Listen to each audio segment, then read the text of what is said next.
Now that we have an idea of where addiction lies in the continuum of substance use, we are going to take a deeper look at that last category on the continuum, disordered use, in more detail.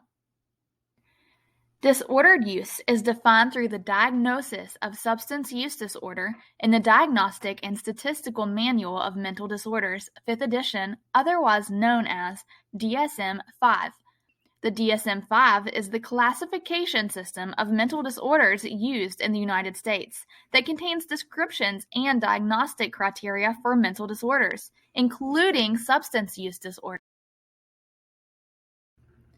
These are the diagnostic criteria. Substance taken in larger amounts or longer than intended. A persistent desire or unsuccessful efforts to cut down or control use.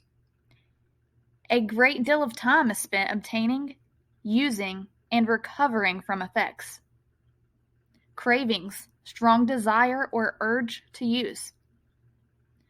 Failure to fulfill major role obligations at work, school, or home. Persistent or recurrent social, interpersonal problems caused or exacerbated by use. Social, occupational, or recreational activities are given up or reduced. Recurrent use in situations in which it is physically hazardous. Use is continued despite knowledge of physical or psychological problems. Tolerance, need for increased amounts or diminished effect. Withdrawal, symptoms when stopped use or use to avoid symptoms. Now that we have covered all 11 of the criteria for substance use disorder, you may now pause and read them closer for yourself if you would like. As a teacher, pay close attention to number 5.